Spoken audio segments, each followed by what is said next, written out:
तो हिंदी कैलेंडर हमने स्टार्ट किया था और प्रमुख त्यौहार हम देख रहे हैं और चैत्र का महीना और चैत्र में आने वाले त्यौहार हमने देख लिए थे। आज हम पढ़ेंगे वैशाख। वैशाख माह जो है उसमें कौन कौन से त्यौहार आते हैं और क्या उनकी तिथि होती है, कब मनाया जाता है, उसकी हम बात करेंगे। उससे पहले थोड़ा सा रिवीजन हम कर लेते हैं। तो हमने देखा था चैत्र माह और ये टेरुड़ी वर्ष, इसके बारे में हमने बात की थी, जो कि हिंदी कैलेंडर जो है उसमें हमारे पास दिन होते हैं 354 और जो हमारा ग्रिगोरियन कैलेंडर है उसमें होते हैं 365। ठीक है, तो ये जो दिनों का जो अंतर है इसको बराबर करने के लिए हम क्या मनाते हैं, टेरुड़ी वर्ष मनाते हैं। यानी कि हर 3 साल में हम क्या करते हैं, एक वर्ष ऐड कर देते हैं। यानी कि तीसरा जो वर्ष होता है उसमें महीने कितने हो जाते हैं, 13 महीने हो जाते हैं। ठीक है ना। इसके बाद हमने देखा था कि चैत्र मास, और चैत्र मास के प्रमुख त्यौहार हमने देख लिए थे, जिसमें जो कृष्ण पक्ष की एकम है उसमें दुलंडी का त्यौहार, फिर सप्तमी को शीतला सप्तमी, अष्टमी को शीतलाष्टमी, और फिर एकम जो है शुक्ल पक्ष की उसमें नवरात्रा स्टार्ट हो जाती है, नया वर्ष लग जाता है। फिर सिंजारा और गणगौर का त्यौहार मनाया जाता है शुक्ल पक्ष की तीज को। फिर अशोकाष्टमी, रामनवमी और पूर्णिमा। पूर्णिमा को हमने हनुमान जयंती मनाई थी।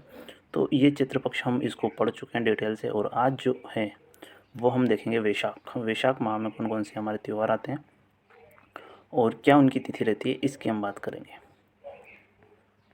ठीक है, तो ये है वैशाख, वैशाख का महीना, और ये दूसरा महीना होता है हमारे हिंदी कैलेंडर के अनुसार।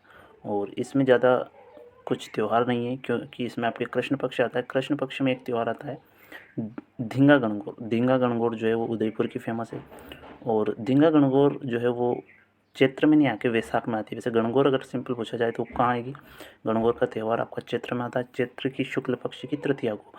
लेकिन अगर धींगा गणगौर कहें तो वो आपके पास वैशाख, और वैशाख के कृष्ण पक्ष, ये जो ऊपर वाला है मैंने ब्लैक से कर रखा है, ये कृष्ण पक्ष हो जाएगा, और ये जो है ये शुक्ल पक्ष हो जाएगा। हम जानते हैं कि कोई भी पक्ष है तो वो 15-15 दिन का आपके 2 पक्ष होते हैं, और ये एकम, दूज, तीज, चतुर्थी, पंचमी, षष्ठी, सप्तमी, अष्टमी, है ना, नवमी, दशमी, एकादशी, द्वादशी, है ना, त्रयोदशी, चतुर्दशी और अमावस्या। ऐसे शुक्ल पक्ष चलता है आपका, और पूर्णिमा पर जाके ख़त्म हो जाता है। और यहाँ पर आपके 2 त्यौहार ध्यान रखना है, दोनों ही तीज को आता है, एक तो कृष्ण पक्ष की और एक शुक्ल पक्ष की। कृष्ण पक्ष की पे जो आता है वो हो जाएगी धींगा गणगौर, पहले भी हम देख चुके हैं इसको, उदयपुर की में ये मनाई जाती है। और शुक्ल पक्ष में जो तीज आती है उसमें आपके पास आखा तीज, आखा तीज का जो त्यौहार है वो आपके पड़ता है। और पूर्णिमा के दिन हम जो है पीपल पूर्णिमा, जिसे हम बुद्ध पूर्णिमा कहते हैं, वो त्यौहार हम जो है मनाते हैं। ठीक है, तो ये प्रमुख वैशाख माह के जो है त्यौहार हो जाएंगे। तो वैशाख के कृष्ण पक्ष में तो कुछ भी नहीं है। कृष्ण पक्ष में क्या है, धींगा गणगौर, और धींगा गणगौर हम पहले से ही देख चुके हैं, चैत्र माह में हमने देख लिया था।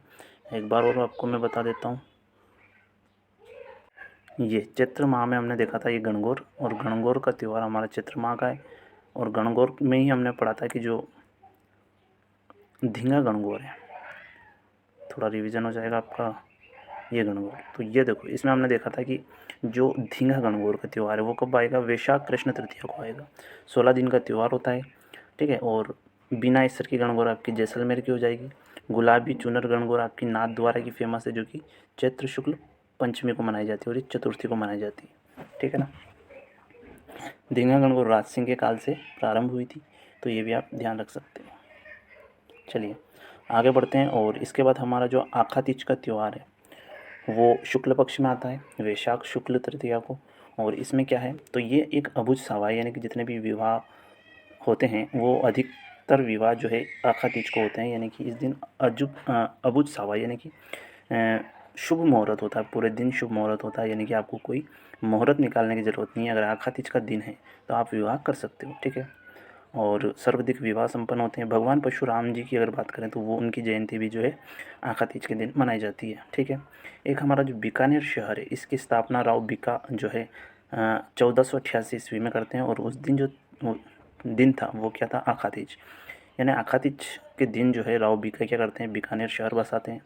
आखा तीज के दिन सर्वाधिक विवाह होते हैं, परशुराम जयंती मनाई जाती है। और इस दिन जो प्रमुख भोजन है वो क्या है, खींच, खींच का जो है उसका भोजन आपके होता है। ठीक है, तो ये प्रमुख बातें हैं, मेन आपको ध्यान रखनी है। और एक पूर्णिमा आती है आखा तीज में, उसको हम पीपल पूर्णिमा या बुद्ध पूर्णिमा कहते हैं, वैशाख मास की पूर्णिमा होती है। और इस पे जो क्वेश्चन बनता है वो ये है कि एक मेला लगता है चित्तौड़ में जिसका नाम है मातृकुंडिया मेला। और मातृकुंडिया मेला लगता है चित्तौड़गढ़ में, गांव का नाम है राशमी गांव, ठीक है। और इस मेले को क्या कहते हैं, मेवाड़ का हरिद्वार कहते हैं। मेवाड़ का हरिद्वार जो कि किस दिन लगता है, पीपल पूर्णिमा यानी कि वैशाख मास की पूर्णिमा के दिन लगता है। और इसी दिन जो भील जनजाति होती है ना, इसी मेवाड़ क्षेत्र के अंदर, वहाँ पर वो जो है विवाह करते हैं भील जनजाति, उसको हम कहते हैं हाथी वेंडो विवाह। हाथी वेंडो विवाह क्या होता है, तो इसमें क्या होता है कि पीपल वृक्ष को साक्षी मानकर जो है विवाह किया जाता है, ठीक है। तो ये आपको ध्यान रखना है। और ठीक है, अब चैत्र वैशाख हो गया और अगला महीना हमारा आता है ज्येष्ठ। ज्येष्ठ का माह आपका अगला हो जाएगा। और इसमें भी कृष्ण पक्ष अगर देखा जाए तो कृष्ण पक्ष में कोई भी त्यौहार आपको खास देखने को नहीं मिलता है। वैशाख में शुक्ल पक्ष में आपको देखने को मिलता है, एक तो महाराणा प्रताप जयंती आ जाती है शुक्ल पक्ष की तृतीया को, और दशमी के दिन आपके पास जो है गंग दशहरा मनाया जाता है। और एक आती है एकादशी जिसको हम कहते हैं निर्जला एकादशी, व्रत की एकादशी होती है ये, तो इसको भी हम देखने वाले हैं। अमावस्या को जो है, ज्येष्ठ माह की अमावस्या को जो है उसको बट या वट अमावस्या कहते हैं। तो ये आपके प्रमुख ज्येष्ठ के हो जाएंगे। ज्येष्ठ के बाद अगला महीना आता है आषाढ़। आषाढ़ मास। आषाढ़ मास में भी आपको ध्यान रखना है कि शुक्ल पक्ष कृष्ण पक्ष में तो आपके कुछ भी नहीं रहेगा, ठीक है। लेकिन जैसे शुक्ल पक्ष चालू होता है उसकी एकादशी आती है। एकादशी के दिन देवशयनी एकादशी होती है और इसी दिन से चौमासा चतुर्मास की जो है शुरुआत हो जाती है।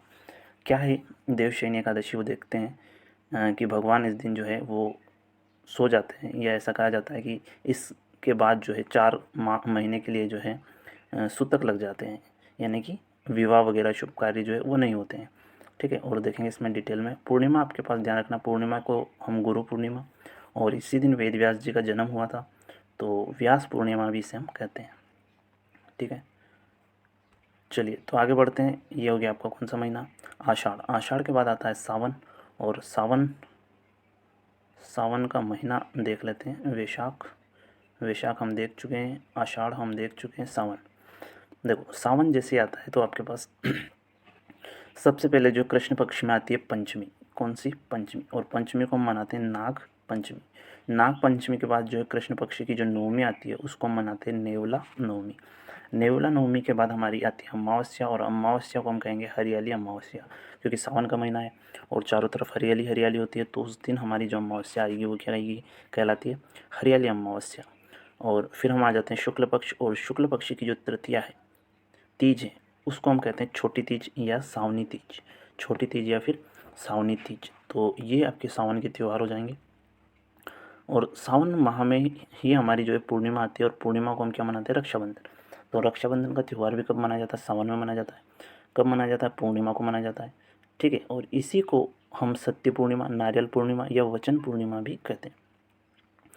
तो इनमें से कोई भी नाम आ जाए कि रक्षाबंधन का त्यौहार कब मनाया जाता है, तो सावन माह की पूर्णिमा को। नारियल पूर्णिमा कब आती है, सावन माह की पूर्णिमा। इस प्रकार से आपके क्वेश्चन बनेंगे, ठीक है। तो देख लेते हैं सोमवार का, जो आपके सावन का सोमवार होता है, पहला सोमवार जो होता है उसको हम, प्रथम सोमवार को हम कहेंगे सुखिया सोमवार। क्या कहते हैं, सुखिया सोमवार।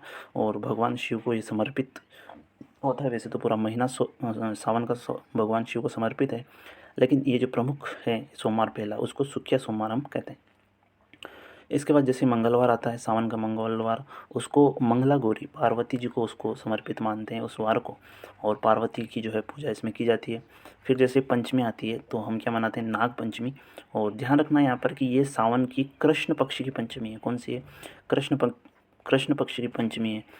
अगर बात करें कि नाग पंचमी का जो त्यौहार है वो, अगर संपूर्ण भारत में अगर बात करें तो वो शुक्ल पंचमी को मनाते हैं, लेकिन हम क्या हैं, हम राजस्थान वाले हैं, तो हम कब मनाते हैं, हम कृष्ण पक्ष की पंचमी को मनाते हैं, ठीक है।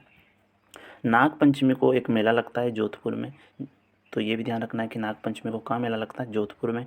और हम जो मनाते हैं वो कृष्ण पक्ष की, यानी कि अगर आपसे क्वेश्चन आ जाए कि नाग पंचमी का त्यौहार मनाया जाता है तो कब मनाया जाता है, सावन कृष्ण पंचमी। शुक्ल नहीं लगाना। अगर वो स्पेशल कहे कि पूरे संपूर्ण भारत में कब मनाया जाता है तो फिर शुक्ल पंचमी हमें करना है, ठीक है।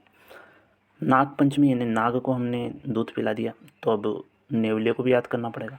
तो जैसे नवमी आती है तो नेवले को हम क्या करते हैं, याद करते हैं। यानी सावन कृष्ण की नवमी नेवला नवमी कहलाती है। और इसी को हम निडरी नवमी कहते हैं, क्योंकि नेवला जो है वो सांप को क्या करता है, मार देता है। तो निडरी नवमी यानी कि डरना आपको नहीं है, नेवला नवमी भी आने वाली है। तो साथ में ध्यान रखें, नागपंचमी के बाद नेवला नवमी है ना, न से न मिला लें। और याद रखें, हरियाली अमावस्या, सावन का महीना है, हरियाली हरियाली है चारों तरफ। तो जो अमावस्या है वो कौन सी अमावस्या आ जाएगी, हरियाली अमावस्या। ध्यान ये रखना है कि इस दिन प्रमुख मेले लगते हैं।